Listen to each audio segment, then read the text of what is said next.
बाबा साहब ने कहा मैं मैदान में उतर रहा हूं और पूरी देश बाबा साहब अंबेडकर के साथ। किसी राजनीतिक दल ने बाबा साहब अंबेडकर के सामने प्रत्याशी खड़ा करने का सपना भी नहीं देखा।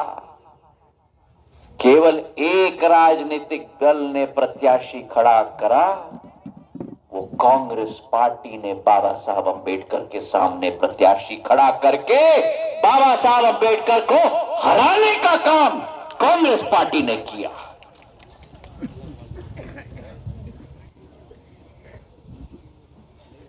किस हक के साथ वो कह सकते हैं कि बाबा साहब अंबेडकर को वो याद करते हैं? किस हक से कह सकते हैं कि बाबा साहब अंबेडकर को वो पूछते हैं?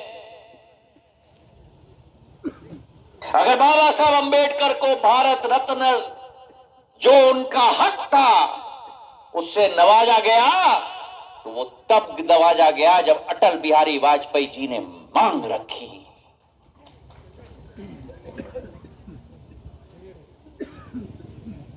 प्रधानमंत्री नरेंद्र मोदी जी प्रधानमंत्री बने 2014 में और 2015 में बाबा साहब अंबेडकर की शताब्दी वर्ष की जयंती पर बाबा साहब अंबेडकर के ऊपर सदन के अंदर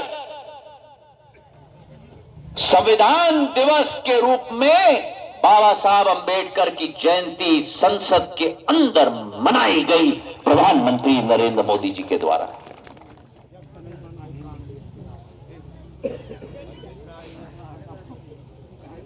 बाबा साहब को कभी याद नहीं किया इन्होंने, संत रविदास जी को कभी याद नहीं किया इन्होंने। आज अगर बाबा साहब की स्मृति को चिरस्थायी बनाई जा रही है तो किसके द्वारा? मोदी जी के द्वारा और भारतीय जनता पार्टी के द्वारा, जहां उनकी जन्मभूमि मऊ में, उनकी शिक्षा भूमि लंदन में, उनकी चैतन्य भूमि,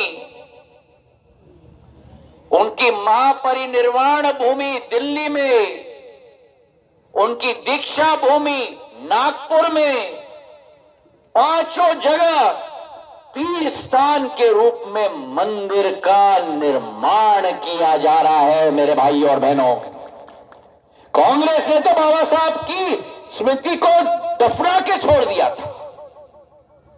ये प्रधानमंत्री नरेंद्र मोदी और भारतीय जनता पार्टी उसको उभार कर विश्व पटल पर नक्षत्र की तरह उभारने का कार्य कर रहे हैं।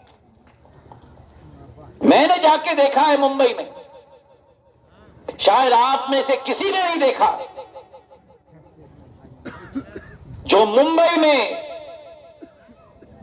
उनकी चैतन्य भूमि बनाई जा रही है, वो एक विशाल अंतर्राष्ट्रीय स्टेडियम से कम नहीं है।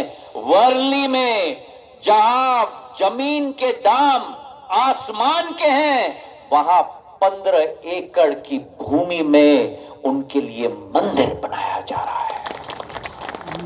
मैंने जाके दर्शन किया है वहां।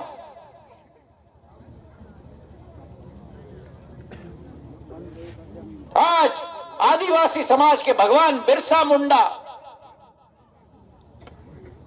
को राष्ट्रीय सम्मान देने का कार्य प्रधानमंत्री कर रहे हैं। 17 नवंबर को आदिवासी दिवस मनाकर संत रविदास जी के लिए भारतीय जनता पार्टी 100 करोड़ रुपए का मंदिर सागर में बना रही है।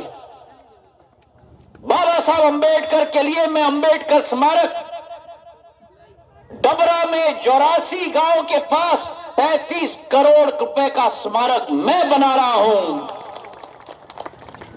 मैं धन्यवाद देना चाहता हूं तत्कालीन मुख्यमंत्री शिवराज सिंह जी को और वर्तमान मुख्यमंत्री मोहन यादव जी को, जिन्होंने दोनों ने साथ में मिलकर फेज 1 की राशि दी और मोहन यादव जी ने फेज 2 की राशि दी। अगले 4 महीने के अंदर एक भव्य शोध का केंद्र, केवल स्मारक नहीं, शोध का केंद्र, ऑडिटोरियम बन रहा है, संग्रहालय बन रहा है, एक कंप्यूटर केंद्र बन रहा है, ऑडिटोरियम बन रहा है, जहां चर्चाएं होंगी बाबा साहब अंबेडकर के ऊपर। ये एक जीवित स्मारक बनेगा, जीवित स्मारक मेरे भाई और बहनों।